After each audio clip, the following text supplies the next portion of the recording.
through the support of the town of North Haven.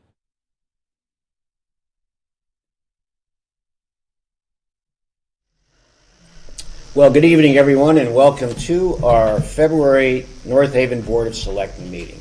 I'm Mike Frieda, joined as always by our second selectman, Mr. William Piper, and our third selectwoman, Ms. Sally Buemi. Thank you again for joining us. I'd like to ask everyone to stand for our Pledge of Allegiance. I pledge allegiance to the flag of the United States of America, to the republic for which it stands, one nation, under God, indivisible, with liberty and justice for all. Thank you very much. Item number 2, any public comments to tonight's agenda? Okay. Item number 3, the approval of the Board of Selectmen meeting minutes from January 5th, 2023. I'll make a motion to approve those minutes. I'll second. We have a motion and we have a second. Any other discussion? Hearing none. All those in favor? Aye. Thank you. Item number 4. And then I'll motion to approve the Board of Selectmen Budget Workshop meeting minutes of January 9th, 2023. Second. Okay, we have a motion and a second. Any other discussion? Hearing none. All those in favor? Aye. Thank you. Item number 5. Yes, I will make a motion for the approval of the Board of Selectmen's special meeting minutes of January 26th, 2023. I'll second. All right. That motion. We have a motion and we have a second. Any other discussion? I would urge folks who didn't attend the meeting to watch it. I thought it was a very informative meeting. Thank you. It was about the affordable housing plan. Exactly. Yeah. Okay, any other discussion? Hearing none, we'll call for that vote. All those in favor? Aye. Item number 6, we're going to dispense with slides tonight, but we do have a very important public service announcement that I'm going to have Valerie talk about tonight. Thank you, Mike. We just wanted to bring to everyone's attention that this month, with the generosity of Stop and Shop here in North Haven, our local Stop and Shop, they have decided that it's called a Blooming for Good program, and they choose different benefactors to donate funds to based on sales of their flowers. So this month, the month of February, they are donating for every bouquet purchased, and it's a specific bouquet, and it's labeled Blooming for Good. It's $10.99. For every bouquet that is purchased at the local Stop and Shop, they will donate $1 to the Community Services Food Bank. So we're very appreciative to Stop and Shop for their generosity, and we want to encourage everyone to please stop by and consider purchasing a bouquet to help other families here in North Haven with the food bank. So thank you. Okay, thank you, Val.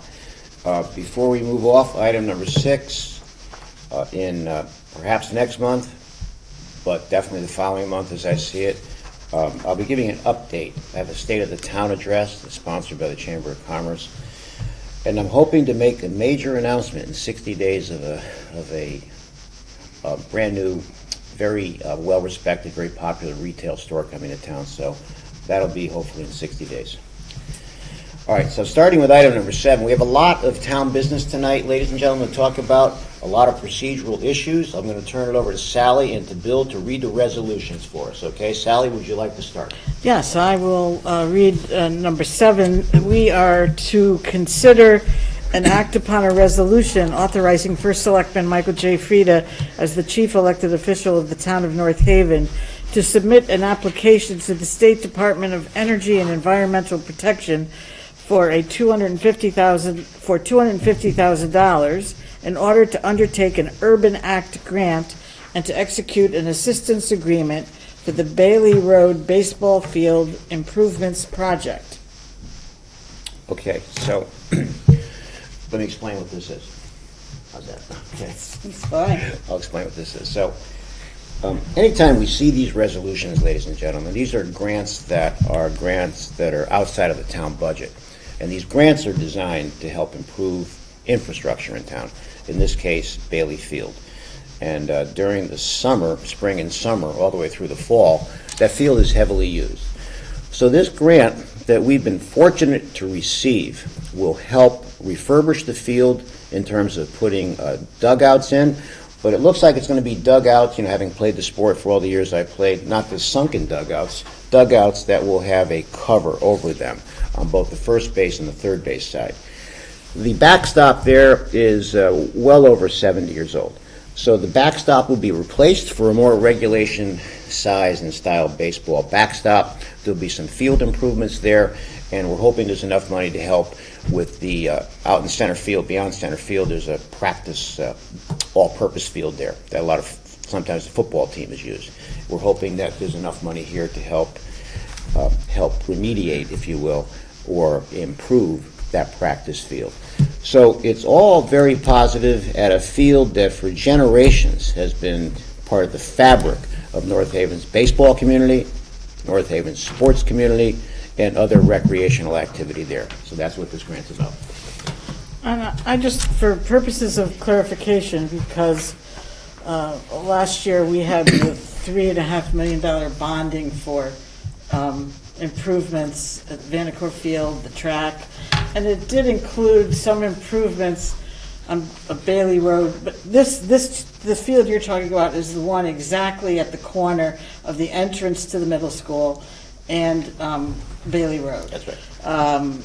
Where in my day the varsity played their games. Right. So that is not, none of that field was not in any way part of that 3.5 million. There was a reference to Bailey Road, a water connection, but that was further down. Yes. That's the field where if you go over the bridge at the athletic site on Maple Avenue, right, there's a bridge that crosses a stream, and there's fields there that kind of front Bailey Road. So that had something to do with the 3.5 million. I didn't want people to hear Bailey Road and think this was part of that project. This is a completely different locale. Exactly. Okay. Separate and distinct. Yes. Right, fine. Well, I am certainly in favor of you applying for any grant that will help us out. Okay, so any other discussion before we get into the resolved? All right. Would you like to read the resolve, someone? Okay. Thank you. Based on Sally's description and Mike's further explanation, item number 8 is resolved that the town of North Haven may enter into with and deliver to the state of Connecticut Department of Energy and Environmental Protection any and all documents which it deems be necessary or appropriate for an Urban Act grant of $250,000 for the Bailey Road Baseball Field Improvements Project located at 55 Bailey Road in North Haven, Connecticut, and be it further resolved that Michael J. Frieda, as first selectman of the town of North Haven, is authorized and directed to execute and deliver any and all documents on behalf of the town of North Haven, and to do and perform all acts and things which he deems necessary or appropriate to carry out the terms of such documents. Michael J. Frieda now holds the office of first selectman, and further, he has held the office since December 1st, 2009. So I'll make a motion for that resolution. I'll second the resolution as read. All right. Motion and a second. Any other discussion? Is it required that it say that you're the current holder and how long you've held it? I've never seen that in a resolution for a grant before. I think only because it's an urban grant. I think that's part of it. Because I okay. was surprised to see that myself. We never really do that, right? Okay. We've done it before. We have done it before? We have done it Okay. before. Okay. All right. Okay. Well, I seconded the resolution as read. All right. As we know from the past, it's better maybe sometimes to have too much instead of too little. Okay. These are the resolutions that the state gives to us. Right. Like, they dictate what it should contain, so we just go along Well, I with know it. it was a state one because they're famous for saying for all acts and things, which Yes. you know is, it's a weird, it's not very specific. But I will, again, I have no problem with you performing things, Michael, if it gets us money. So, yeah, why don't we call for a vote? All right, very good. So we'll call for that vote. All those in favor? Aye. Thank you. I'll All do right, Sally, go 9. ahead. 9. Now we are to consider and act upon a resolution confirming the town of North Haven's commitment and participation in a regional household hazardous waste collection center. Do you have any Yeah, okay. comments about it? And then I'll read the resolution Sure. here. So every 3 years, I think it is, that this is required of us by the Regional Water Authority. And what this is about is, this is part of a regional consortium, if you will. You know, as two-time chairman of the Regional Council of Governments here, which includes 15 cities and towns and is the greater New Haven area, we have the ability to offer our residents to go down to Long Wharf at the RWA and dispose of hazardous material that we can't pick up as in terms of our municipal waste or our recycling. And that can be old paint, that can be pesticides, disinfectants that normally cannot be put into municipal trash. So this is a great service for not only North Haven, but also the entire region who participates. And it starts in May, it runs until October, and it's really a valuable asset for those people that have materials that they can't normally dispose of. And tonight, the resolution is on the agenda only because every few years we're required to renew that agreement, and it's a positive thing, ladies and gentlemen. Yeah, I've participated in it. I know they ask folks from each town in the COG to send folks down there to help direct traffic and Yeah. stuff. And so I've participated and also have gotten rid of some stuff there. So I will certainly support the renewal. Every 3 years we do it. So, Bill? Oh, yeah, and I've gone several times, my family, my wife and I, and our family, and it's very well run, it's very well organized, and it's a great, service that we have for all the recycling that we try to do here in town. There are things that we can't do. And if besides, I think things that Mike mentioned, I think, if you change your own motor oil, I think they take motor oil, or if you've got stale gasoline or something like that left over, if I remember right. But the thing that actually, I think is extremely harmful and that you never should throw away, if my memory is correct, and I have a box of used, no longer useful because they're dead batteries. You don't want to put that in the landfill or into the garbage. You want to be able to take that someplace, and my memory is correct. This is where it goes. So this is great that the South Central Connecticut Regional Water Authority has done this for so many years. All right, any other questions? No. All right. All right, I think we've considered it under 9, so I'll do 10. Whereas the South Central Connecticut Regional Water Authority, as agent for the South Central Regional Council of Governments and participating municipalities, has undertaken the permitting, construction, and operation of a regional facility for the collection of household hazardous waste and conditionally exempt small quantity generator business waste at its headquarters at 90 Sergeant Drive in New Haven. And whereas the municipalities participating in the facility are able to have residents drop off their household hazardous wastes on Saturday mornings from 9 a.m. until noon, and conditionally exempt small quantity generators deliver business waste on Saturday morning by appointment from 7 to 8:30 a.m. from spring through fall for proper processing, transportation, and disposal. Whereas the facility is owned, managed, and operated under the supervision of the South Central Connecticut Regional Water Authority for the benefit of participating municipalities, now therefore be it resolved by the Town of North Haven that the Town of North Haven declares its commitment to continue participation in the Regional Household Hazardous Waste Collection Center for a minimum 3-year period, July 1st, 2023 through June 30th, 2026, and confirms its intent to contribute financially for the operation, processing, transportation, and disposal of household hazardous waste on behalf of its residents. The Town of North Haven authorizes its first selectman to enter into this agreement with the South Central Connecticut Regional Water Authority for the operation of the facility. Such agreement will permit the authority to act as its agent to maintain the facility, contract with a vendor for the transportation and disposal of the hazardous waste, to receive financial support from grant sources, to enter into agreements with other municipalities, and to operate the facility. Invoicing will be based on a two-part formula. One, annual operational costs are based on the number of one- and two-family housing units in North Haven. And two, annual transportation and waste disposal costs are prorated by residents' usage. This resolution shall be effective July 1st, 2023 through June 30th, 2026. I will move that resolution as read.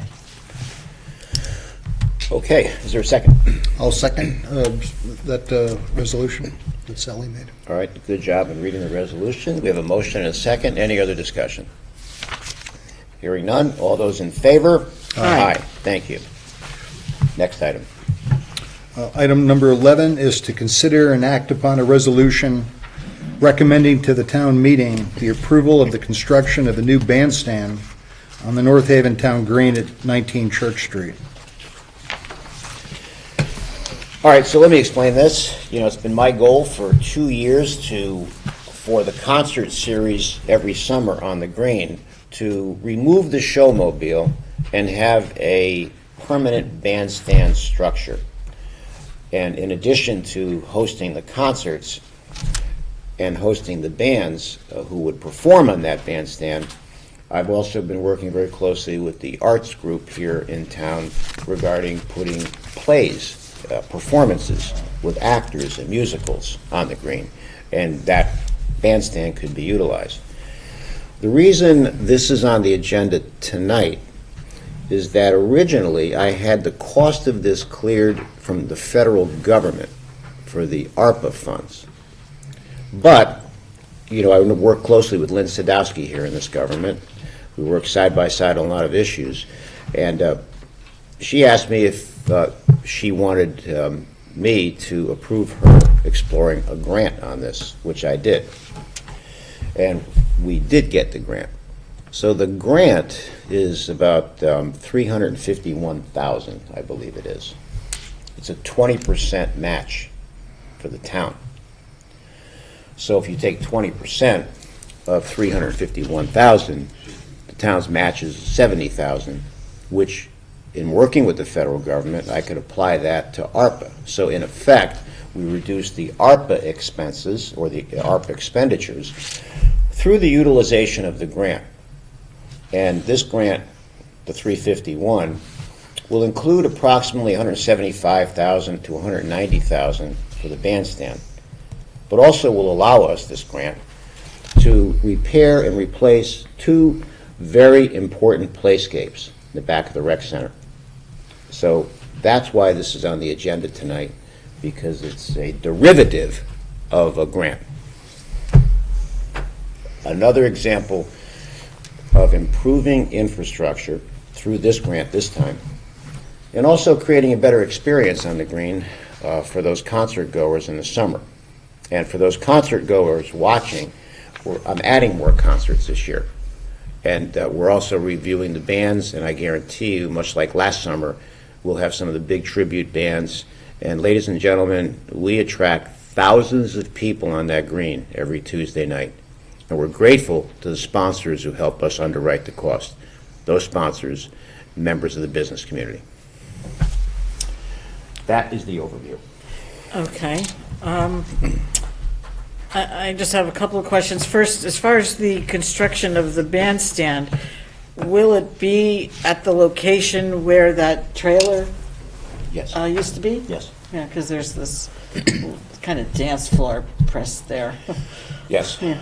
Okay, so it'll be that location. location. And since you're planning to use some of this grant to do these playscapes behind the rec center, should that be included in the resolution? Because the resolution says just a new bandstand.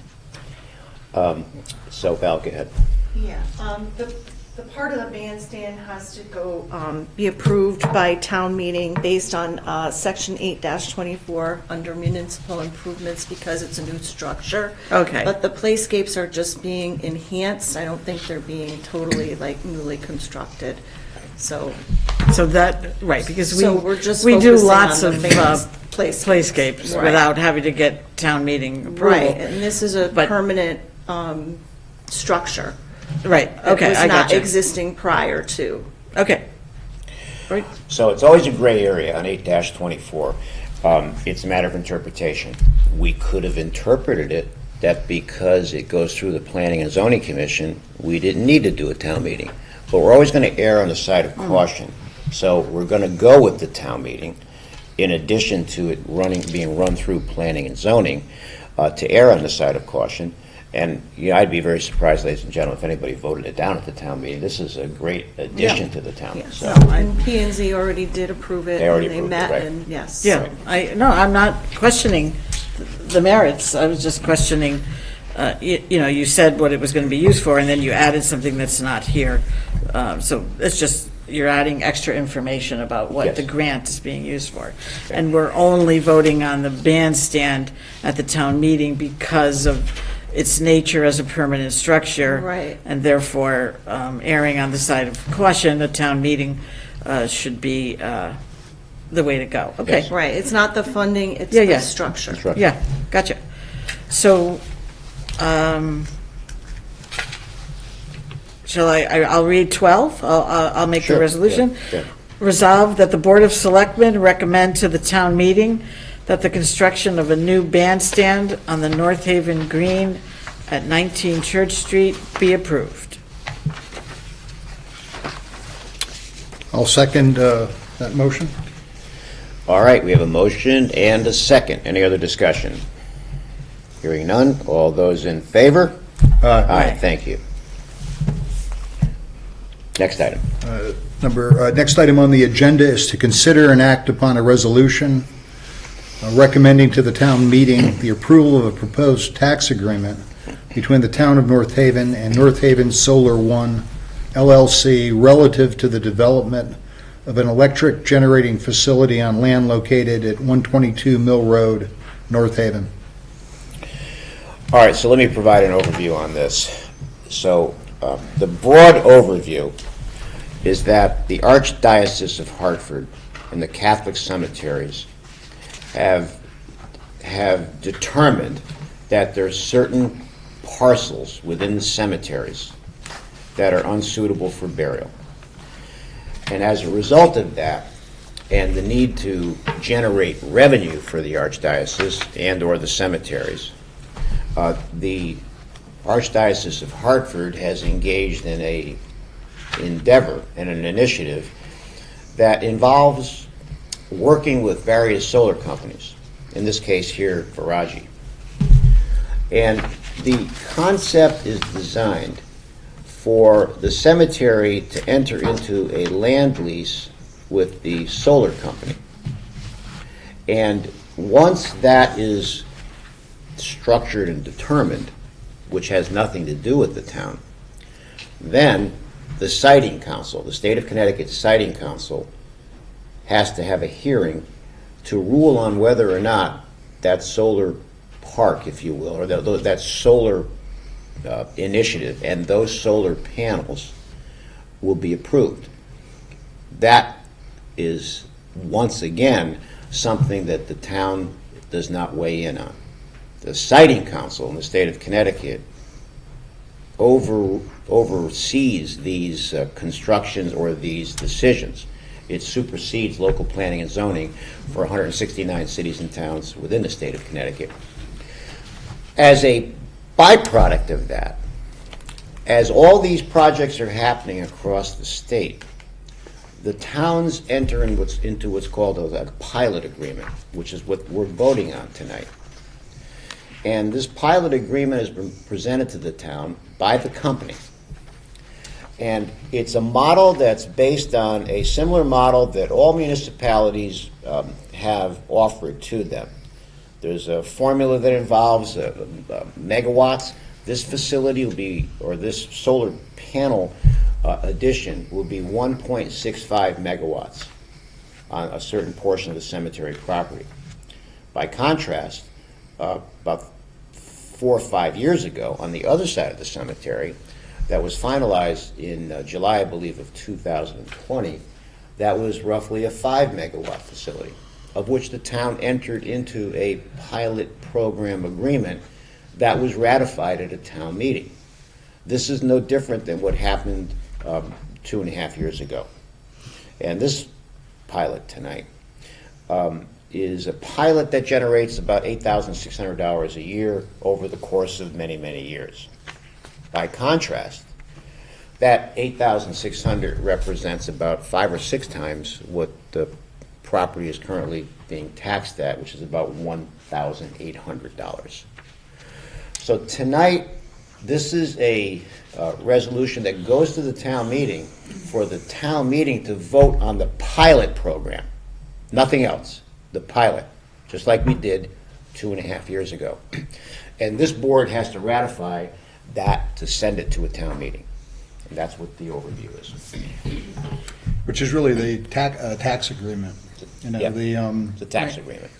You know, and this is a, you know, and as I looked through the documentation and looked at the proposal and everything previously, I think just like the previous ones, there's, you know, this is something that is centralized at the state level. I think, as you mentioned, at the Connecticut Siting Council has responsibility, very much like the state has responsibility for utilities, you know, which I think is beyond our expertise as a municipality from a planning and zoning standpoint. So this is all done at the state level, and this all ties into the projects not only here but throughout the state that might be similar or related, that relate to electricity or other utilities.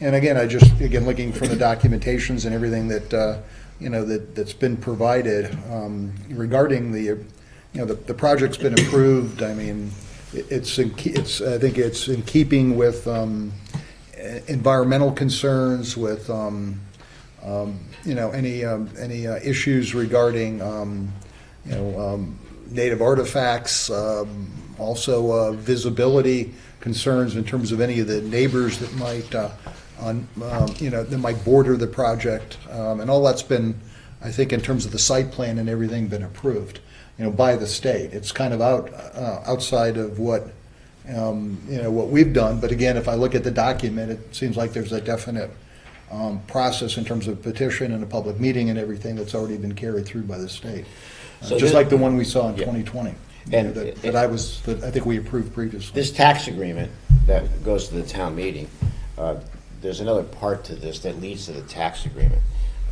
Back a couple of years ago, the state of Connecticut, through an executive order, there was a decarbonization of electricity from the various providers, UI and Eversource. So these solar initiatives tie into that gubernatorial executive order. I think it was Executive Order 3, I think it was. So to the company's credit, the solar company's credit, they publicly announced this to the surrounding residents. They will entertain questions. They'll work on a home-by-home basis to increase vegetation or listen to the residents' concerns. So this company in particular has done a very nice job, at least in a public outreach. The town's only responsibility in this is what we're doing right here, and that is to send this to a town meeting so the public can vote on the tax agreement. Right, they need the tax agreement in order to be classified as what they want to be classified as. Yeah, this is, as you both said, our second time dealing with the siting council, and yeah, they do kind of step in the role that normally our planning and zoning, and in this case, our wetlands, Inland Wetlands Commission would handle, because this project is 300 feet from the Muddy River.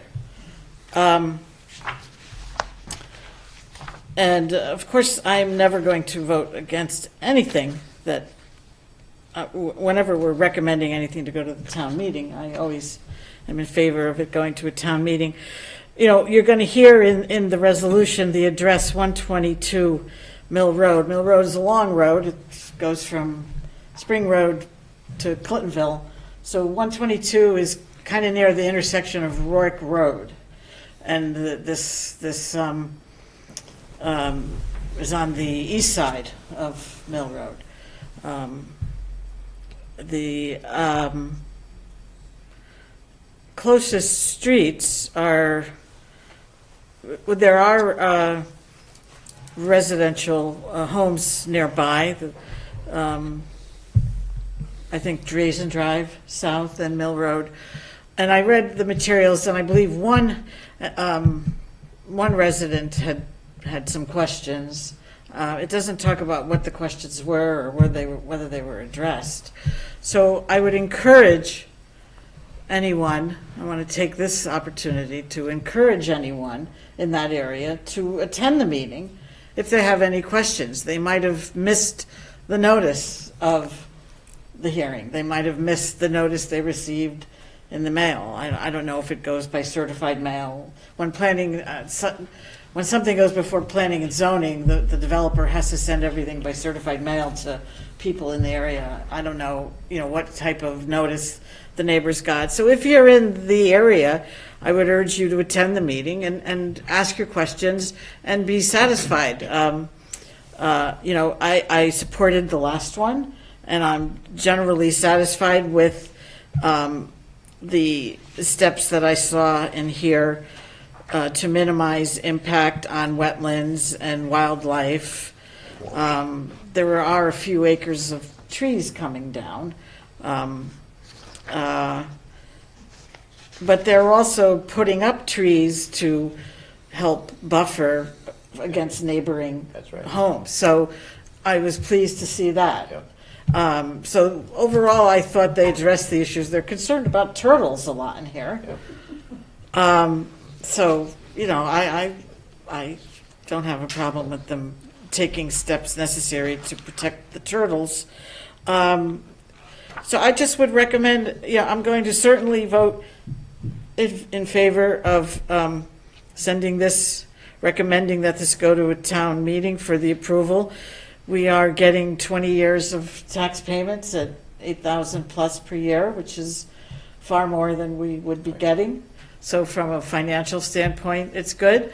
But the neighbors may have more concerns than just, But you got to keep in mind Yeah. that we have to keep in mind Yeah. that the questions, we can't answer the questions about the siting council. yeah, We can only answer questions about the tax agreement. Because Right. this is a done deal. It's, the siting yeah, council's it's already. it's been approved. I know, but someone may want to vote against the tax agreement That's and true, and yeah. its impact on this. That's true. Right. But I 'Cause want to. I don't think they'll do it without, But my only point is, we're not prepared to discuss the intricacies of what went on at the siting council, because we weren't there. It supersedes the town. So any questions that come up, Sally's right, they could vote against the tax agreement. But the meeting is specifically to vote on the tax agreement, not the project. That's already been approved by the siting Right. council. It has, yep. And as I said, I was impressed with the steps spelled out in here to address a lot of issues that I had concerns about, and I feel very optimistic that those steps will be effectuated and minimize impact. So I would say that the what I'm siting making council, clear- yeah. that the siting council would have, under the approved petition, would have a responsibility if people did have concerns to actually make sure those concerns were addressed. Right. If it wasn't in keeping with the approved petition. Right. See, so, I think from our standpoint, as Mike said, it's only a tax agreement. Yeah. The LLC that we're signing the tax agreement would be happy if we didn't approve it, because then they wouldn't have to pay the $8,000 a year. Right. So we're not really, that still wouldn't benefit any concerns I that just people think might have people regarding should be aware. environmental, Yeah, I understand. environmental issues. I just think people should be aware of this, and Oh, they yeah. live in the area, they should come. But personally, I'm going to recommend it, and I think that all of the issues have been satisfactorily addressed. And so I support it from that standpoint, and I certainly support the income stream. And I But would just- say that the state Yeah. of Connecticut and the siting council has a responsibility Yeah. to make sure that what they've approved actually happens correctly, Right. Okay. So, I think that's where, somebody did have concerns, I think that's the body to go back to say, listen, you mentioned things like wildlife and drainage and, remediation in terms of wetlands and visibility, all those things, they have an obligation to do correctly based on the approved plan.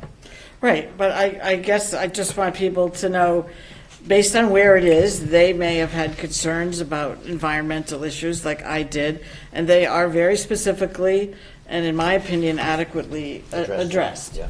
But if you live in the area, you may want to come. That's all I'm trying to say. Yeah. And I hope people do, Yeah. for exactly that reason. Right.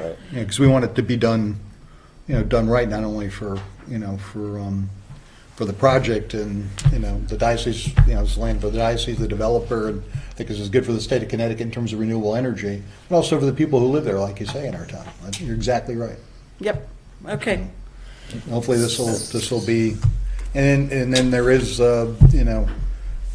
as Mike said, some additional taxes, even though it's not a significant amount, still is more than we're getting, based on the nature of the property currently. So- Absolutely.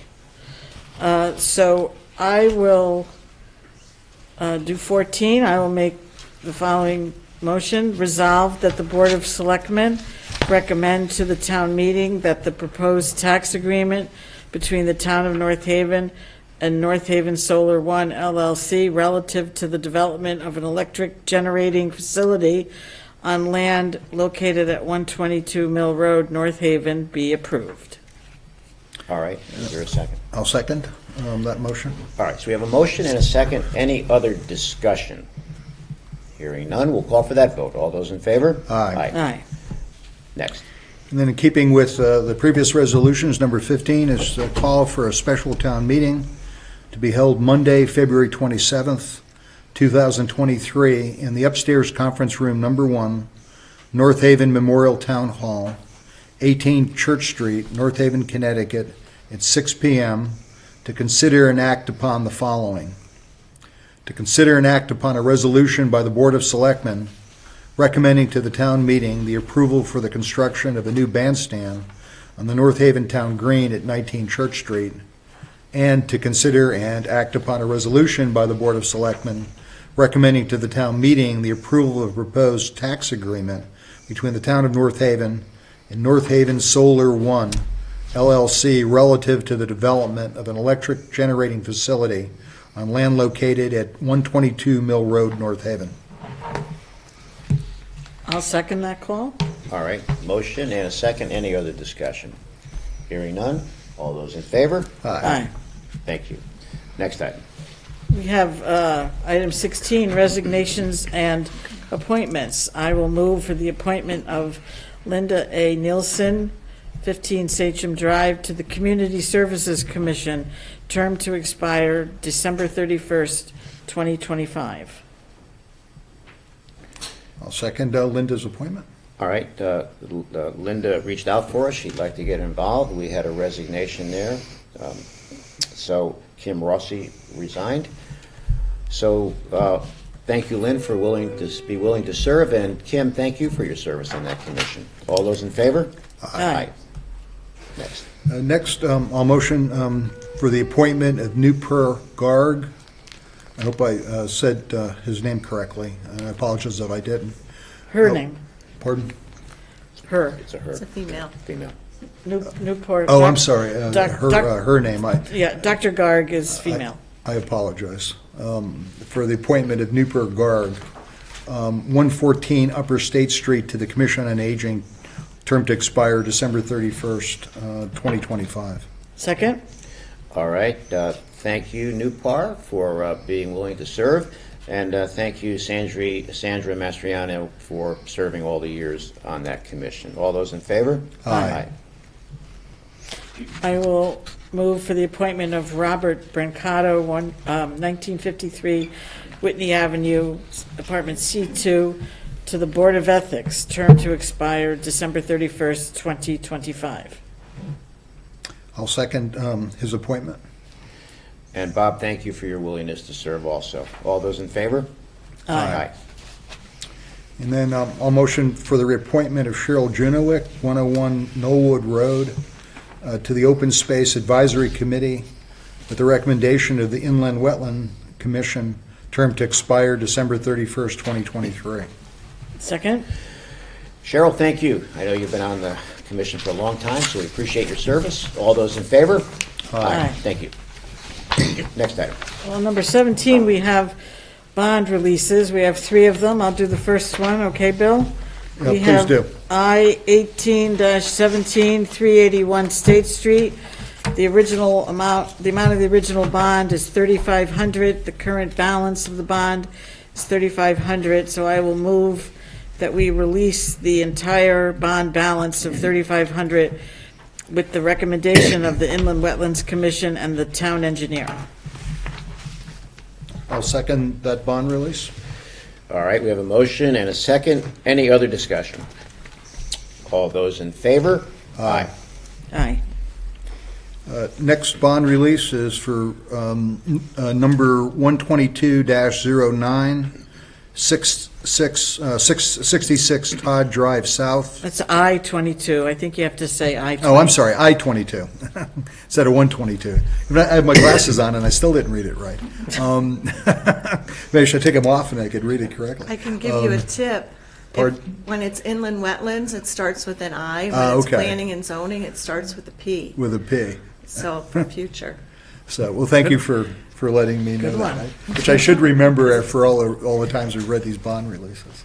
So, one more time, let's, I'll make back to the top, I'll make a motion for bond release for number I-22-09, 66 Todd Drive South, amount of original bond, $3,500, current balance of bond, $3,500, release the entire bond balance of $3,500 with the recommendation of the Inland Wetlands Commission and the town engineer. I'll second that release. All right, motion and a second. Any other discussion? Hearing none. All those in favor? Aye. And regarding I-16-10, 113-117 Upper State Street, the amount of the original bond is $5,000. The current balance of the bond is $5,000. I'll make a motion to release the entire bond balance of $5,000 with the recommendation of the Inland Wetlands Commission and the town engineer. Is there a second? I'll second. All right, we have a motion and a second. Any other discussion? Hearing none. All those in favor? Aye. Next item. I was just noticing, though, in the bond releases, did we have, just making sure that we had, I see the paperwork now, just for the release we just did. Okay, so I think we had all the paperwork, so. Yeah, the last, I think the next item on the agenda is property tax refunds. It is. And I'll after make looking at those, I'll make a motion to approve those refunds. Second. All right, we have a motion and a second. Any other discussion?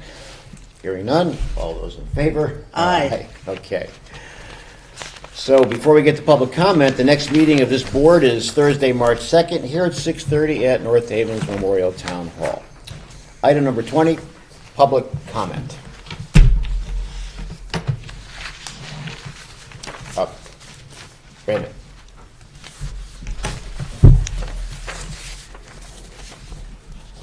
Can you bring the microphone? Val, can you bring the mic to Ray? No, I'll get it. Okay. Makes me think I'm alive.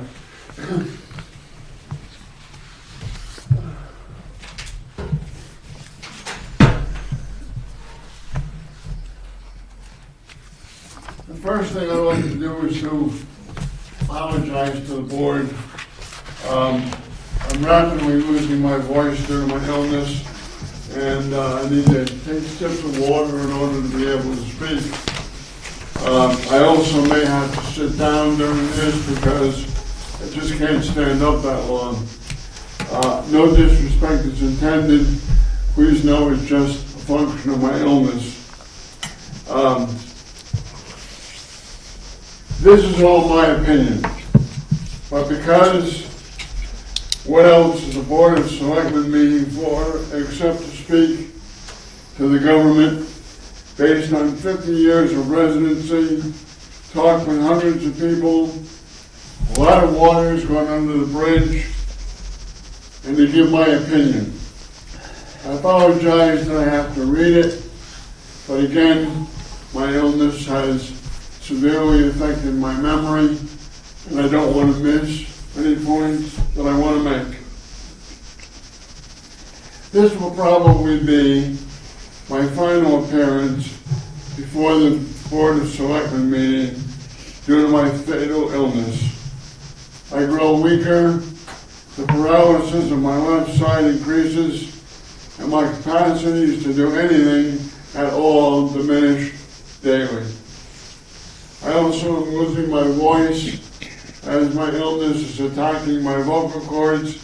The good news, Mike, I probably won't be able to speak very soon. Over my 50 years of residency, I have come before many of these meetings. Lester Gott and Walter Gorridge didn't have them. Kevin Kopetz started open meetings. Janet McCarthy, and now Mike Frieda are holding these meetings.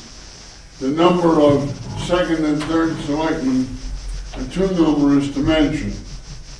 I have done so because I believe that it is the duty of any good citizen to inform the elected leadership of their government, of the town, of the citizens' thoughts, and to praise the good, criticize, lost my place, praise the good, criticize the bad, and try and end and expose all the ugly, all according to their own individual beliefs and points of view, and to remind said leadership that they are not the government, but simply have been accorded the honor and privilege of being the caretakers of the public trust, regardless of their political party and their gender. So for my final time at bat, I considered long and hard how to best express my thoughts and give my opinion. I consider the famous Mike Frieda bus tour, reminding people how I remember when the BMW dealership was a drive-in movie, how the Jerry Lewis Theater brought together the concept of dinner and a movie, and when Yubi's hobbies that fostered creativity and imagination in youngsters, not video GameStop, was the desired location for boys and girls. Or maybe I could talk about the wonderful Windsor shop for the Christmas presents or a birthday card, the rustic oak, and or the old on Broadway, and how Sally and I miss those fine and delicious meals served in a friendly atmosphere. I could talk about how the landscape of the town has changed, especially Washington Avenue, whose landscape has changed more often than the average politician flip-flops on the issues.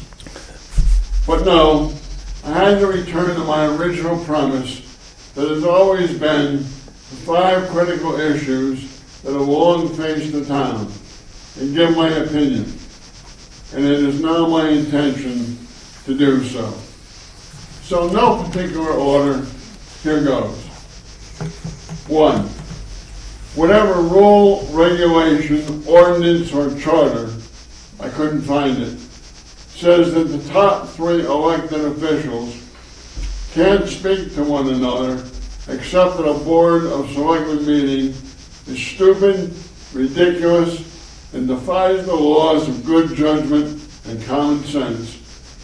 I guess whatever administration enacted this principle meant well at the time, but times change. Welcome to 2023. Can you imagine the consequences of the top 3 executives of corporations couldn't speak to one another? Or God forbid, the top 3 officers of a military unit couldn't speak before a battle. time to change this ridiculous and outdated circumstance in order that the town's business may be conducted efficiently and with all but unified political input, regardless of which party may be in power. 2, I am a registered independent voter. I vote for the person, not for the party. And I stand in good company of the majority of citizens of our town. But I feel compelled to openly and publicly call to task the North Haven Democratic Party. This party, by their complete and utter failure to very often field an opposing candidate in elections, and when they do, for failing to support their candidate, both with involvement and financially, is tragic and wrong. The pillar of democracy is choice. Without choice, democracy becomes anarchy. Denying the free and open discussion of ideas, denying the free and open discussion of ideas and political ideologies. By often failing to field and support a candidate, the Democrats have undermined this pillar of a vibrant democracy. Democracy also does not collapse or implode all at once. Instead, it is whittled away a little at a time due to apathy. Millions upon millions of American men and women, me included, have lived under conditions that a rat would find despicable. We fought, bled, died, or almost died for this amazing tenet of democracy called choice. The fact that this town is a one-party dominated one is a crime. Democrats have undermined a basic privilege of democracy, choice. Perhaps instead of constantly finding fault with what and how things are being done, Democrats should field the candidate with ideas on how and why to do things better. You have an obligation, indeed you have a duty, to field a competent, supported candidate for every single office. No candidate, even the one the character of Jesus, Gandhi, or St. Thomas More, or the abilities of a Werner von Braun or Bill Gates, should go unopposed for any office. Do your duty to support democracy. Democrats, I simply cannot understand why you failed to offer a candidate for every office, or how you can justify not doing so. I call upon the citizens of North Haven to hold the Democratic Party accountable, indeed liable, to field a candidate for every single elected office in this town, and restore and uphold the basic democratic principle of choice. Number 3, economic development. Certainly no one in their right mind can find any fault with the job Mike Frieda and his administration has done in economic development. Magnificent and amazing are two words that come to mind, and the resultant maintaining of taxes at a level that far exceeds any surrounding town is extremely commendable and not without notice. All props and kudos for that. However, all that being said, it has come with a cost.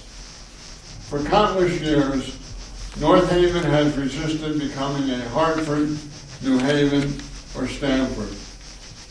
We like being a quiet little bedroom community for those cities.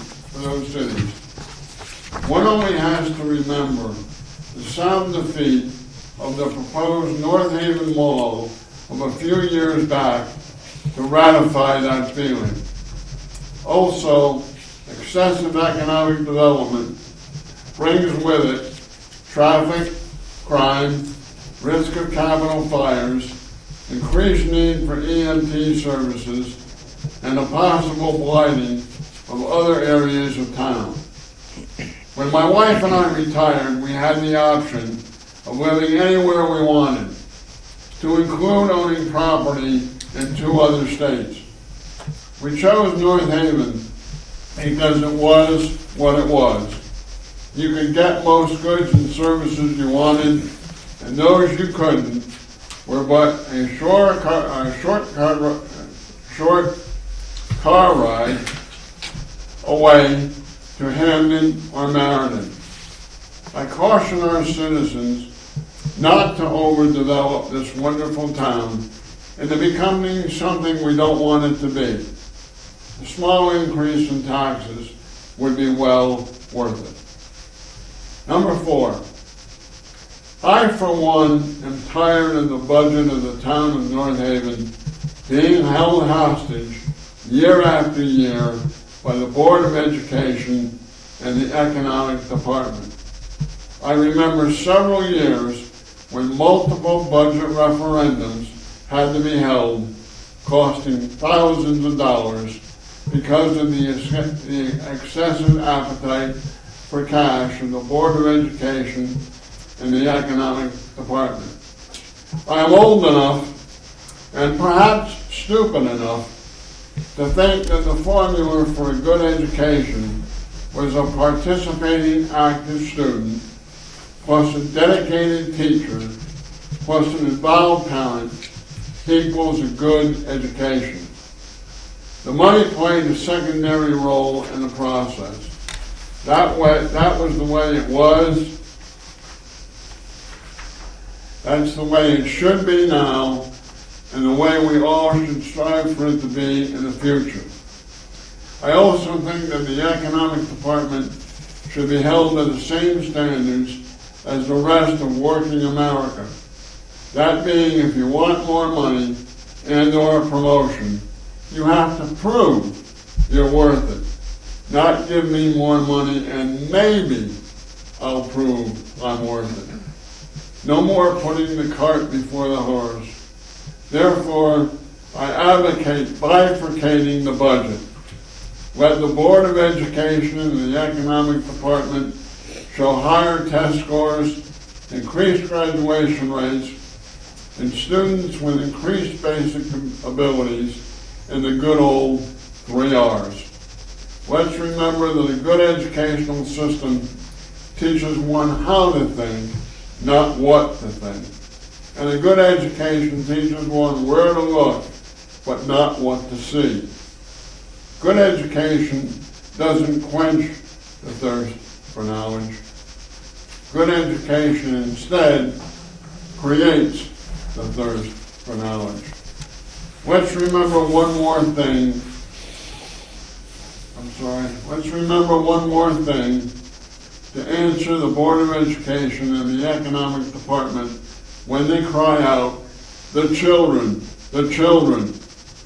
Maybe they should remember that while imparting a good education indeed comes first, they should also remember that they have an obligation to maintain their spending at a level where the tax rate is low enough to allow the students and the children the opportunity to live in this great town after graduation without having to pay high taxes for education, making it impossible for a first-time home buyer to live here as they begin their lives as adults. Bifurcating the budget to make education stand alone and prove, rather than demand, the need for money just makes good, basic, common sense. 5, last but not least,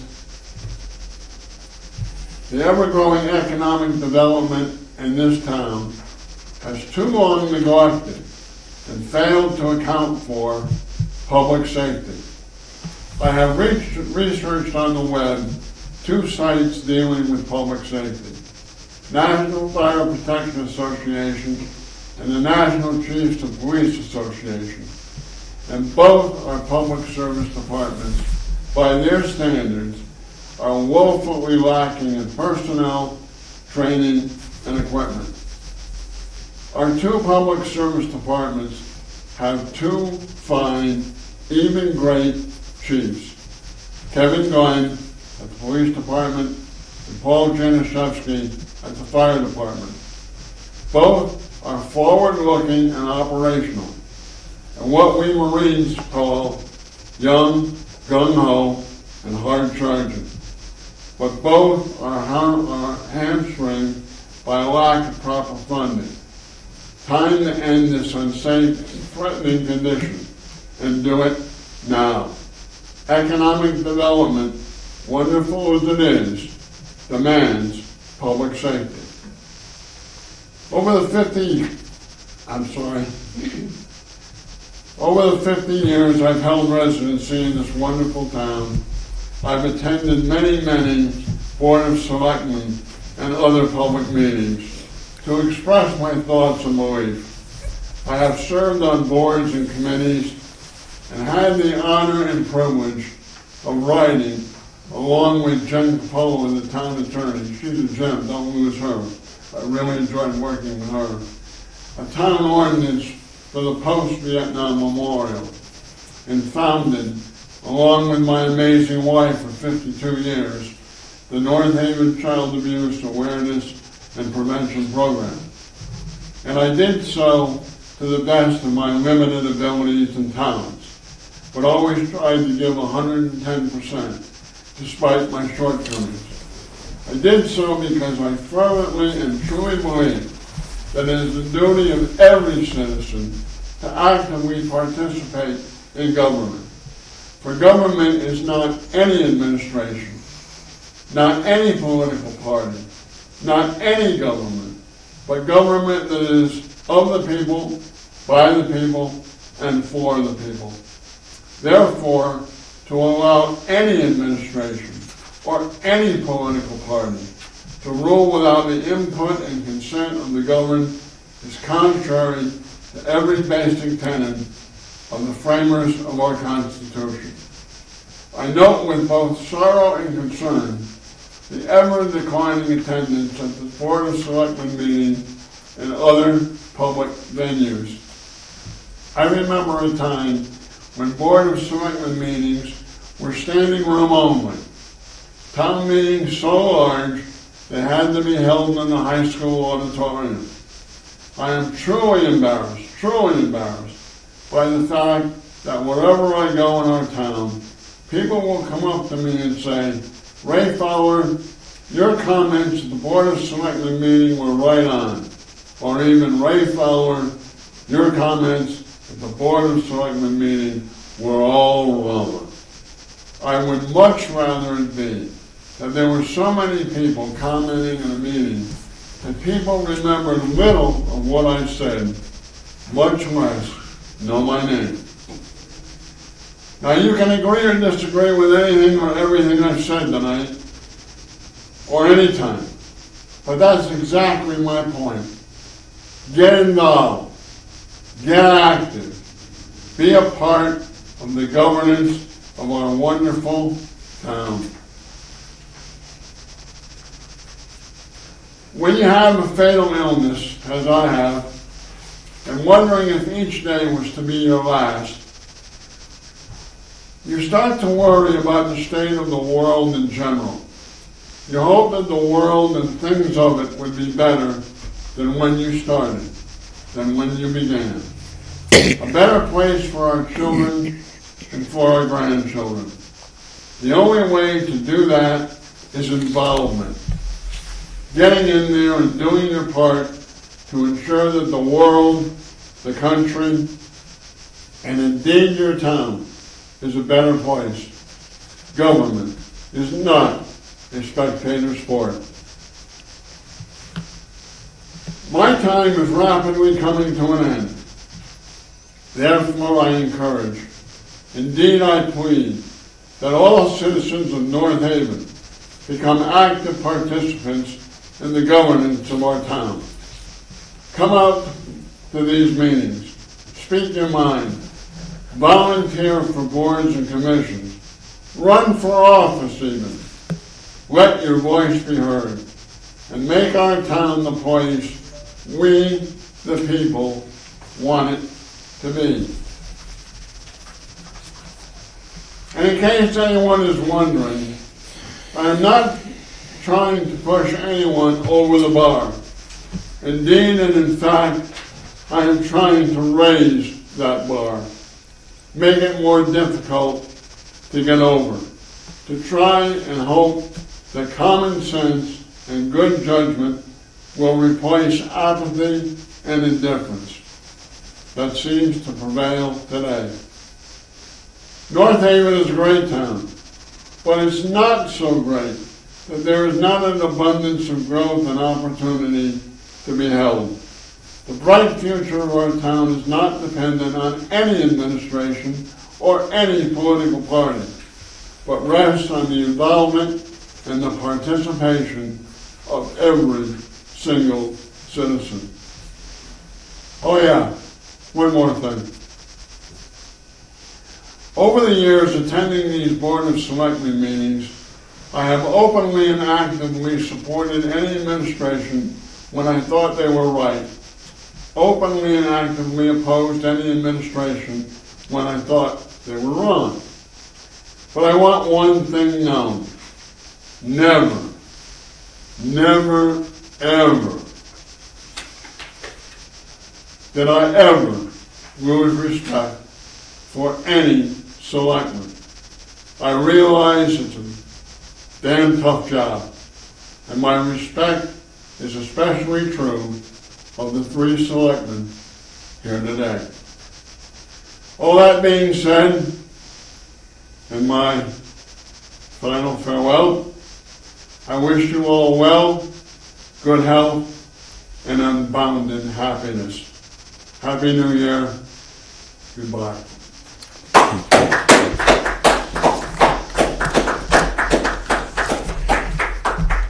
Thank you, Raymond. Mr. Katz. Right, I think you're wrong about one thing, What's that, sir? and that is that this will be, I don't believe this will be your last time before us.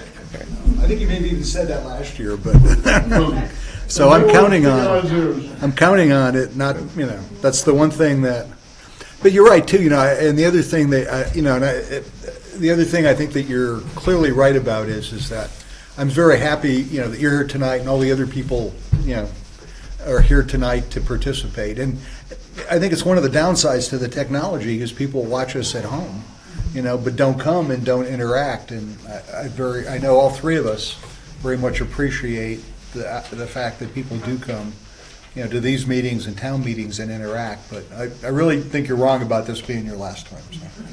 So I know you've done you continue to struggle, but I'm counting on you being here again. But thank you.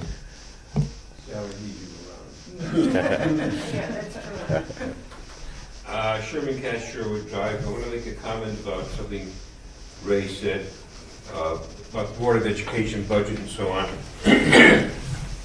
Money doesn't always solve problems. When I moved into town 55 years ago, one of the criteria we used was the Board of Education, the school system. At that time, we were among the top 10 in the state. We were an outstanding school system. I researched every year where North Haven is. I hate to say we are at a low right now.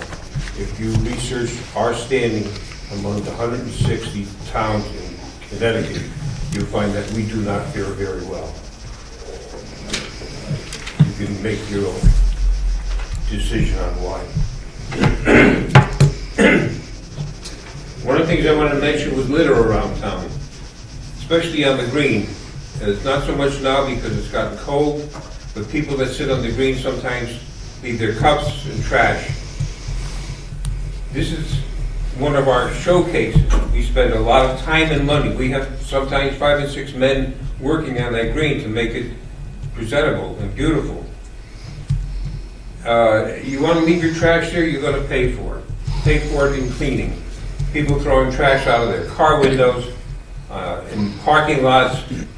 This is our town. You know, if you see someone, I've gone up to people and told them that they should not have thrown that piece of trash, you know, out of their car window. They don't like it. I don't care if they don't like it. I'm going to tell them. I also tell them when they park in handicapped spaces without the handicap sign. Question about, we take very good care of town property, the lawns, the greens, the ball fields, we trim them, we fertilize them, we weed kill them and so on. But there's little failing on the part of the town when it comes to some of the cul-de-sacs in town that have green grass on them. I'm one of them. And we fight the weeds that come in from those cul-de-sacs, and I think that they should get the same treatment as any town property, because it is town property. Not just the cutting, it should also be cared for a little bit more carefully.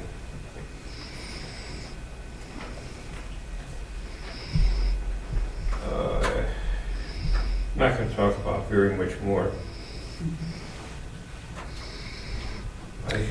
Chairman, I've agreed on that topic with the trash. It's just like when I go for a walk, there's just trash like on everybody's lawn from people throwing stuff out the windows. It's just horrible. Just like it's such a disrespect for the people who, are in town or live here for people to do that. And I just don't understand why, people do that. And I think you're exactly right, in terms of littering out, Years ago, I had a everywhere. job where I traveled. Excuse me. I traveled to many cities and states, and I was in a town in Virginia. Beautiful town, Richmond. It was clean. There wasn't a piece of scrap of paper anywhere. And I said to the gentleman that was driving me, I asked him, how do they keep it so clean? He said, if we see someone throw something out of the window of a car, we report the license number to the police, and the police go after them. So citizens do take concern in the way their towns look. The other thing I want to ask you, Mike, I tried to get some information on the drain system for Sherwood Drive, and you gave me information back in October that it was going to go out to bid and start in November and be finished by March. And when I asked the person in charge about, because it hadn't gone out to bid in November, I asked when it was going to go out, and the answer that I got, I'll tell you privately, not in public. Okay. Do you have any information on what's going on? Yes, I met with him yesterday and told him to put out the bid. So we're still on track to pave Sherwood Drive. But apparently he's been talking to some of your residents who were either debating the plan, I'm not quite sure, so I just said to him, put it out to I thought bid. the plan was set. Well, there was some suggestions, shall we say, that the individual you're talking about, said this is the plan and this is it. So I told him yesterday, put it out to bid. Okay? All right. It's going out to bid. My car will thank you. Yeah, My okay. kidneys will thank you. Yeah. Okay. Very good.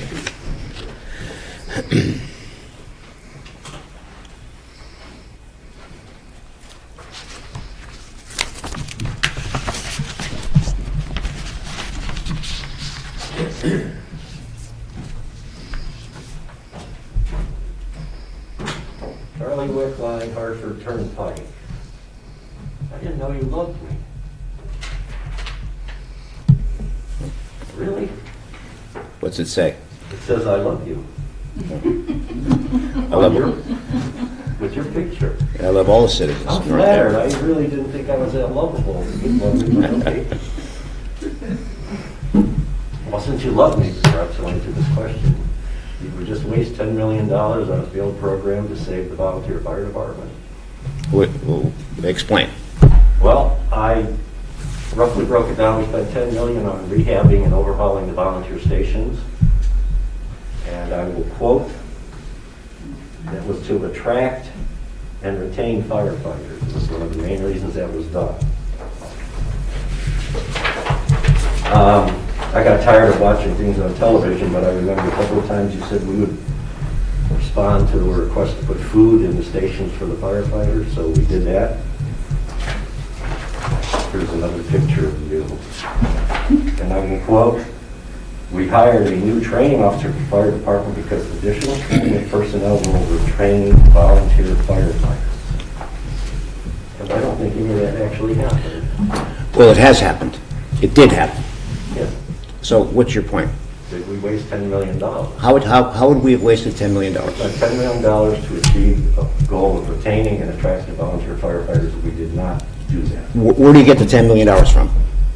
What, we spent $14 million on the fire remodeling package on the fire station? No, No. How much did we spend? $9,247,000.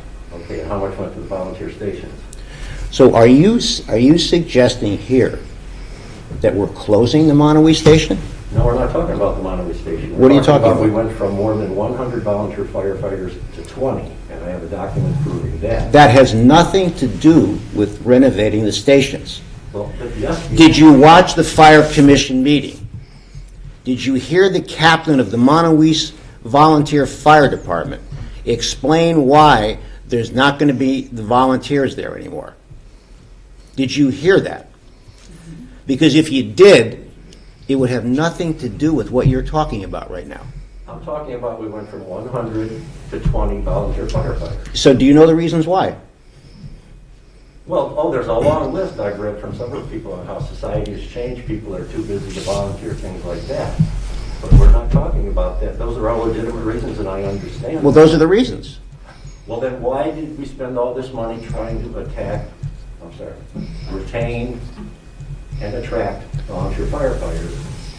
I mean, We did not spend $10 million. all right, so then I made a mistake. We spent You made a big mistake. $7 million? Nowhere near that. That rationale has nothing to do with the demise of the volunteer firefighters. Now, I'm taking a hardline approach to that in this issue because you've misrepresented the facts. And let me tell you what the facts are.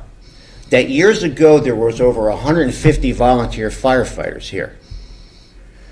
Because of the stress of the job, because of the fact there's no pay, because of the fact there's only $200 a month pension, now it's $300, that they would get after all those years of service, because of the fact that they have full-time jobs, and because of the fact there is tremendous training to remain certified as a volunteer firefighter, because of the fact that there's more calls for service, highway accidents, fatalities, fires, the volunteers can't do it anymore.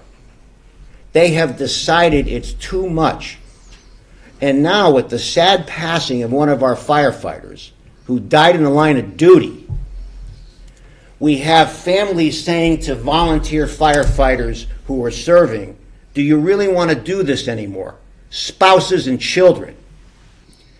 So please don't associate that we've lost volunteers and spent $10 million for that, because you're misrepresenting the facts.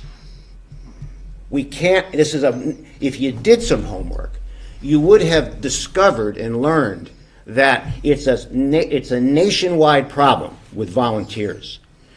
There are cities and towns right now who are all volunteer, that they may not be able to have a volunteer firefighter, and they're really struggling right now to determine what the solution is. So let me repeat.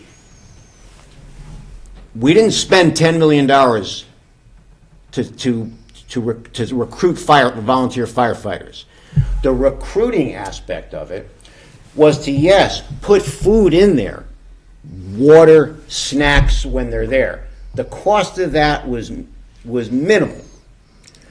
What we did was we tried to recruit volunteer firefighters through the school system.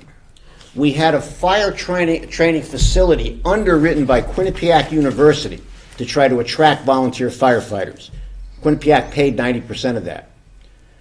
Now what we're doing is we're adding more firefighters. Let's go back to what Mr. Fowler said about public safety. We're adding firefighters. We've added police officers because of what Mr. Fowler said, the economic development. And we're probably still behind in that. The volunteer firefighter demise is because they can't do it anymore. And we understand it. It's a tremendous strain on a family life for no compensation when they've got full-time jobs and they're held to standards on response times that they can't meet because they may be coming from another job. They may have a tough time getting out of their place of employ. Those are the facts. You done lecturing? Well, No, yes or no? I'm done. Yes, go right ahead. Okay. I apologize if I got the numbers wrong, but those were direct quotes from town meetings.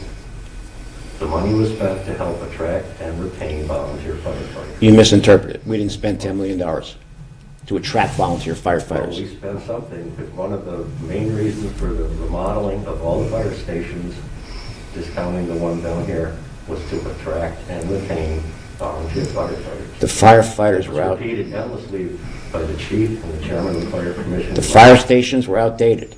They weren't up to code, many of them. I agree.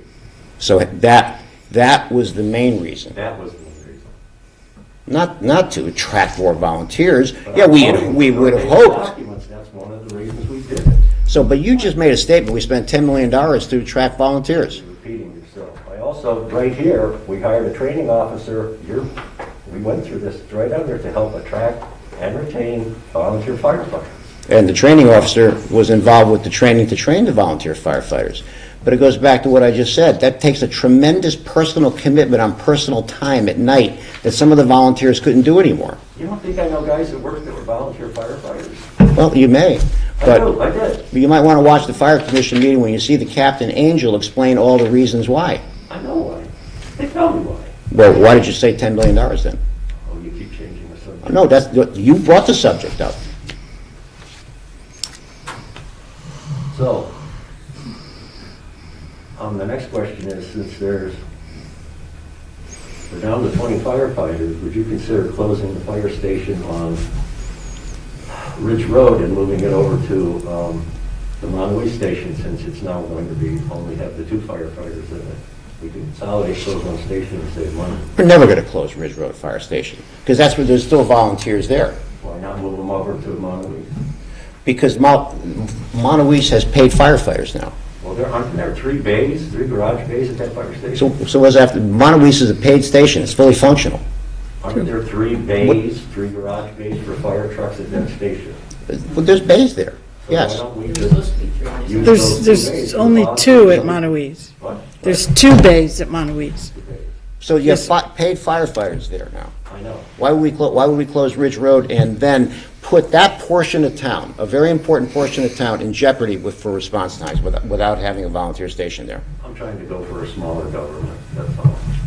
But you're going against what Mr. Fowler just said about public safety. You're hiring firefighters nonstop. So, So you want a smaller government with fewer public safety officials? no, you can hire real firefighters. I'm saying close the buildings, we don't have to heat and cool it and insure it and all that. We need the Ridge Road Fire. It has a fully staffed volunteer. That's one station, and Northeast right now is the other one, at least for now. But the Ridge Road volunteers are still very active there. Montewies, the volunteers said, we can't do it anymore. Okay, I would like to see an Apple store come to town. Okay. That's it. Okay, thank you very much. Thank you. Oh, did you want this where you love me? I love all this. You should have. Did you want me to autograph it? Sure, you can autograph. Here's a pen. Take the pen. Autograph it. Thank you. Love Charlie. Thank you. No, you got it. Sure. Yeah, go ahead. I'll go. Thank you. You're welcome. I got it.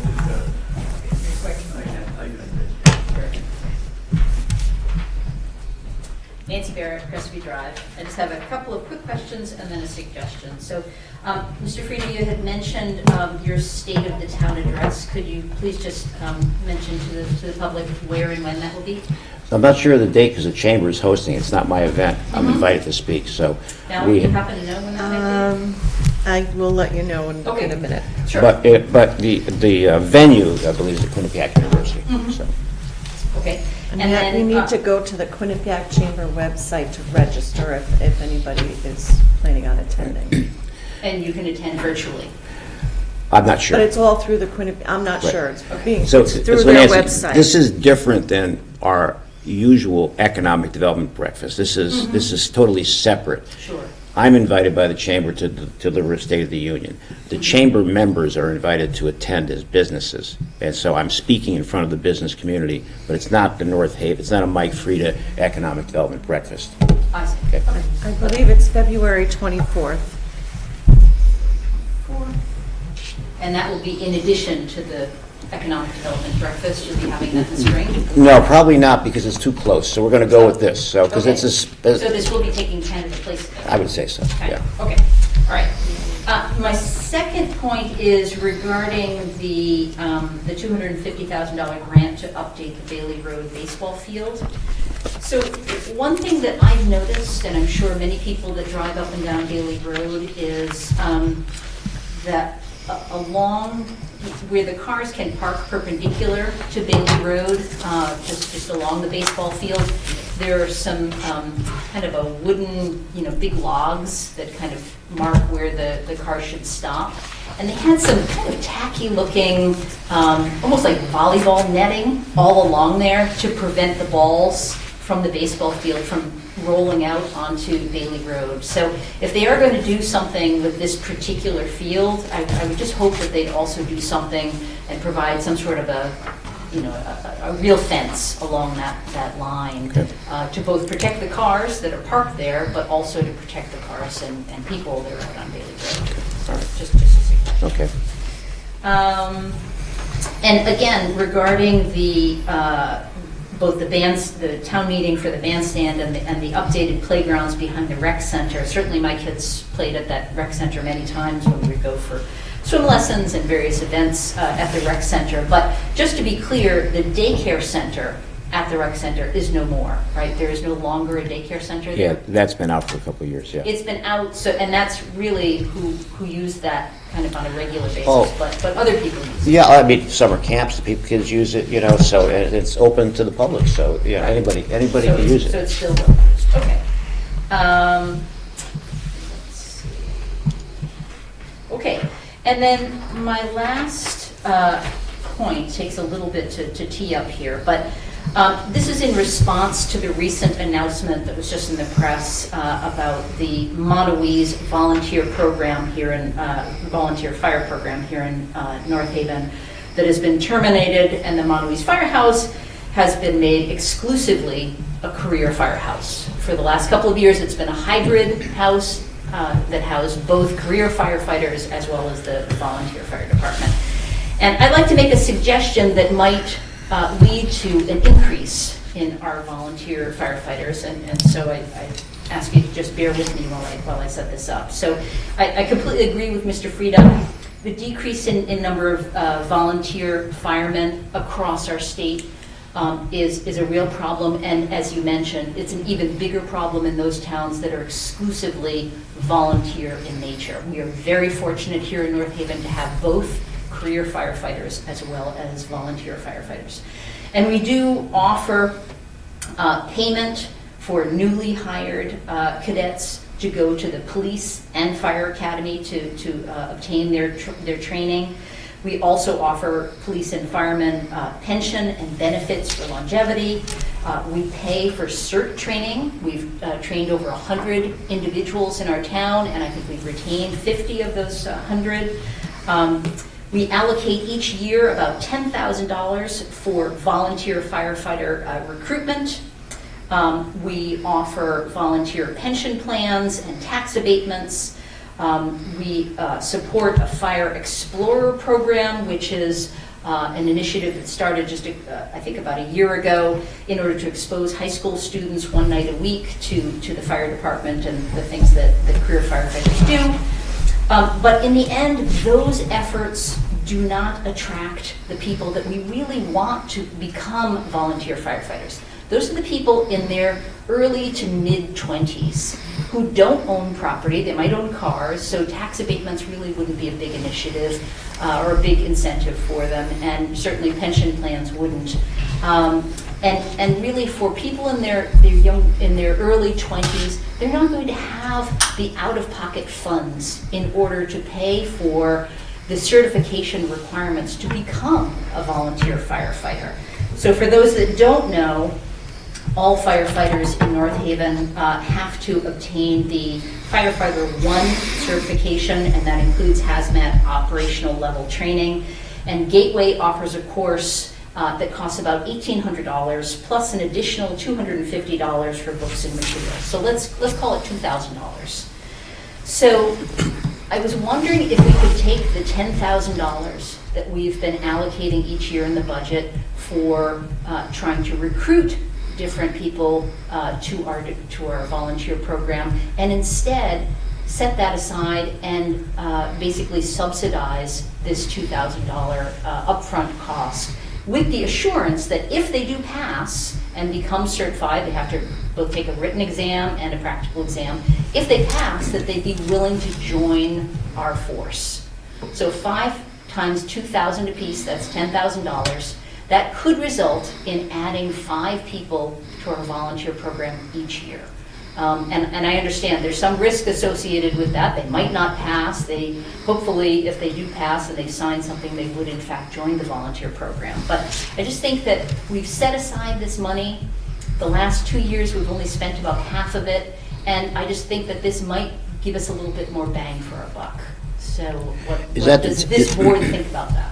Well, I mean, it's got to be run through the fire department first, the recommendations. Of course. But and the board of finance. Is the $10,000 you're talking about the volunteer allocation? Is that what you're talking about, or? Well, it's currently in the fire department budget for volunteer recruitment, and they've only spent in the last 2 years, $5,000 or $6,000 of it, and obviously we haven't had this pipeline established. So I just wondered, again, thinking about who we might want to be bringing in and what would be, real incentives for them. I think that $2,000 out of pocket is a disincentive. Well, we'll talk to the fire department. Sure. Again, I wanted to run this past this board. I will certainly mention it to the fire chief and certainly to the Board of Finance for their consideration. I certainly am not trying to micromanage the fire department at all. But again, this is something that I think has an impact on our overall safety of our town, and I think, again, in terms of getting the most bang for our tax dollars, this might be another way to go. There was a recent story, I think, on NBC News about a town in Connecticut that they're telling the residents that they're not going to be able to respond to 911 calls. They're going to have to outsource it somehow because they're all volunteer. Mm-hmm. So, and this is a real problem, as I mentioned earlier, and you know this because you've sat in the fire commission meetings on the board of finance. I mean, you've been in the fire commission meetings. And I've done my homework, that's for sure. And you've heard the chief's presentations at the workshop sessions. So this is a pattern that's been going on for several years now. Mm-hmm. And when Angel, I wasn't at the meeting, but mm-hmm. when Angel, who was the captain of Monterey's, laid out all the issues, he's talking from a first-hand standpoint of the problems they have in being a volunteer. So, but look, to your point, we'll talk to the fire department and we'll take any suggestions we can to stabilize, at the very least, stabilize what we have right now. Yes, exactly. And I think retention is certainly one initiative, trying to keep what we have. And again, I think that has to be targeted towards the volunteers that we currently have. But in terms of bringing in new volunteers, preferably those over 21 that, both have the physical stamina, because it's a very demanding job, either as a volunteer or as a career firefighter, but also the dedication to this particular service to our community, I think is something that we should encourage. And as you know from the budget presentations, I think one of the issues has been that volunteers, still want to be firefighters and then become paid firefighters in other departments. So we've actually lost, volunteers not just losing them, period, they're actually becoming paid firefighters. Sure. So that's been one of the things that have further, I think, are, eroded it. But yeah, I think the place as well, which you may, which obviously beside, here or the Board of Finance is the Fire Commission itself. Maybe present that idea to them. Absolutely. Yeah. Again, as I said, I wanted to present this idea to this board just to get your thoughts, and certainly I think you've seen actually people still being able to volunteer, and maybe it fits into all the other complications, like you said, is with the the CERT team there, and the fact that we have so many volunteers there that maybe which never existed, which never existed in the past, which I think actually. But the chief has also had difficulty hiring career firefighters, and I think he's anticipating a few retirements over the next year or two. So there are going to be spots opening up, and so there is that pipeline from the volunteer program into the career program. If you want to be a career. If that's what they want, that still could exist. And we've done that. We've hired volunteers. Absolutely, right. of course. But the other part of the volunteers is a lot of them have aged out. And then, they've served. Then when they age out, the ability to attract younger people is very difficult to be a volunteer firefighter. Absolutely. Well, I think this is what Nancy is saying, because I think she has an interesting idea about offering the financial help. A lot of folks listening might not be aware how much it costs to pay for the training that you need to be eligible to become a volunteer firefighter. I'd be interested in knowing how many folks show up at the headquarters to inquire about volunteering, and when they learn the fee that they have to put up front, say, well, I don't have that, and that's my fear. So maybe it's those folks that her idea could maybe grasp into. All right, we'll talk to the fire chief. So. Because it's a relatively small amount of money to subsidize that for the town, but it's a lot of money maybe for a 21-year-old. Right. And it may, so I think that would be a good question if you do go to the Fire Commission with this idea, is ask the chief, have you had folks say, I didn't know there was that, money required up front, and leave, that would be interesting to know, and whether or not the idea would help attract more. But I do, I understand what the chief at Montauk said at the Fire Commission meeting about, the declining numbers. Although, when we had 150 volunteers in the heyday of the volunteer program, they had full-time jobs too. It's not like having a full-time job and being a volunteer is something new, but some folks with the economic situation have more than just one job. So I understand the differences that have impacted the number of volunteers, but I think her idea is certainly worth looking into as far as attracting those young folks that are discouraged by the amount of money. We'll take a look at it. Yeah, Okay. so thank you Okay. for coming to us. There's no harm in starting here, but, Okay. why not? Yeah. Thank you. Okay, thanks. Okay. Thanks, Nancy. All right, very good. Bill? Before I start, I'd just like to say with the firehouses, when we spent that money for the bonding on those firehouses, we did put sleeping quarters in all those houses. So by having those, when we were having a problem with the volunteers, all right? We went to put paid in, guys in, we already had that money spent. We don't have to go out and spend more money to do Montauk, Northeast, or the West Ridge at this time. So it's set up ahead of time, which is very, very helpful.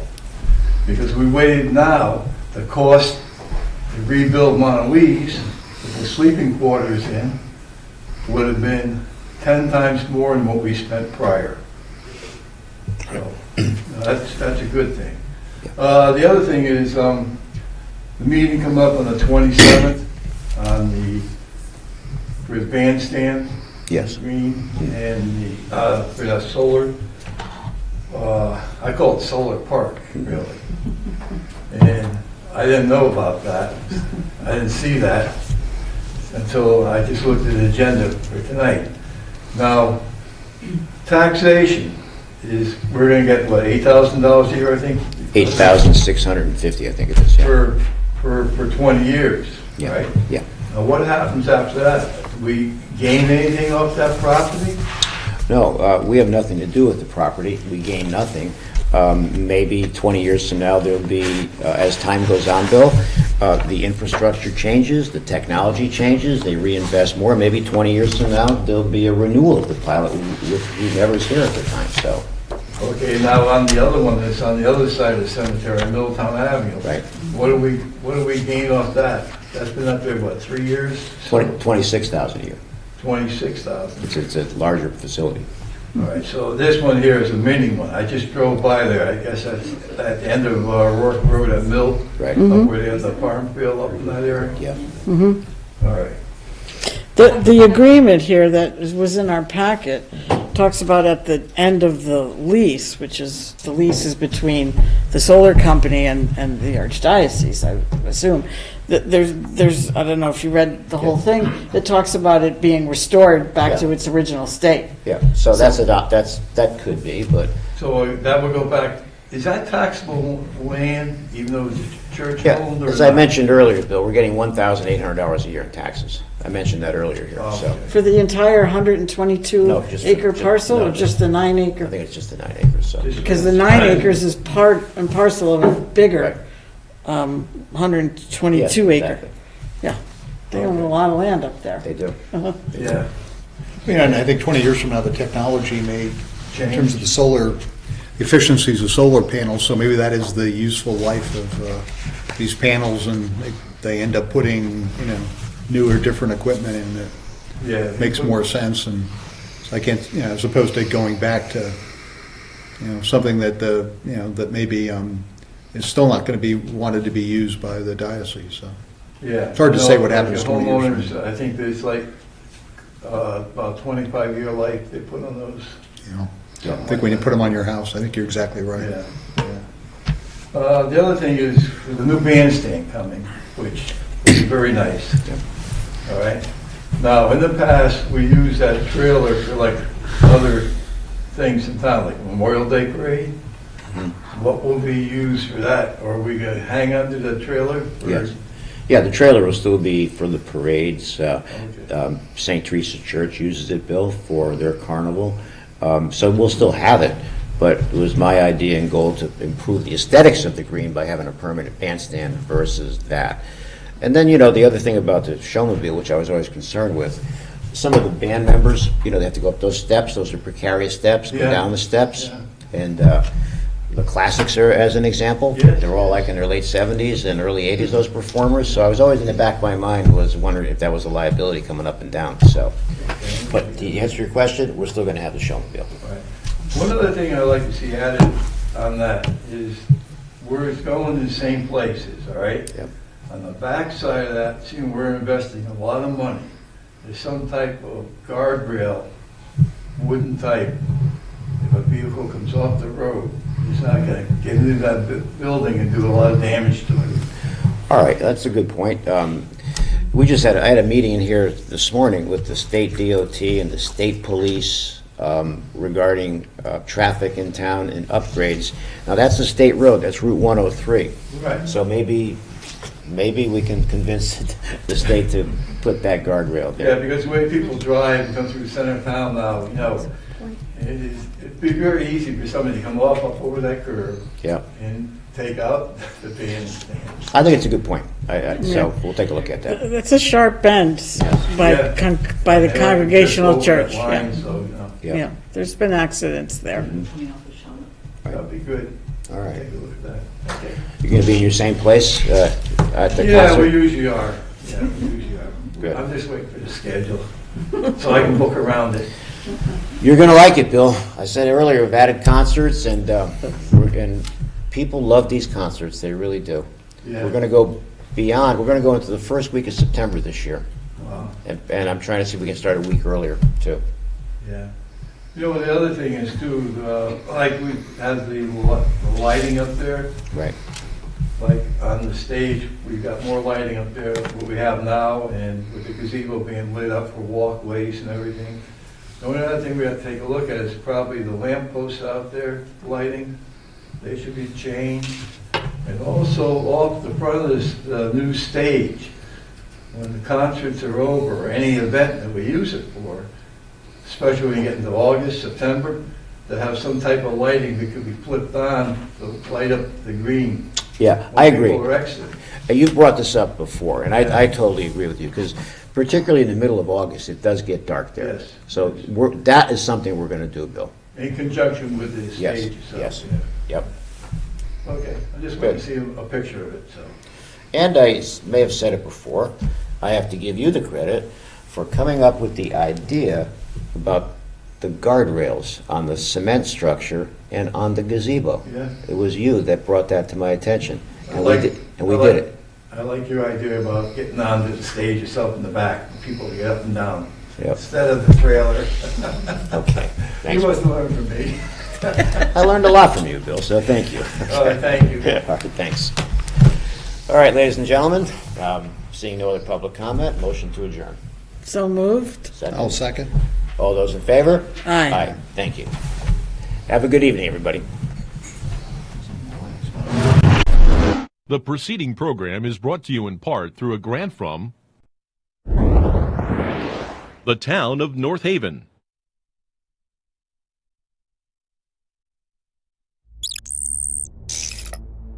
Watch town meetings or other videos on demand at nhtv.com.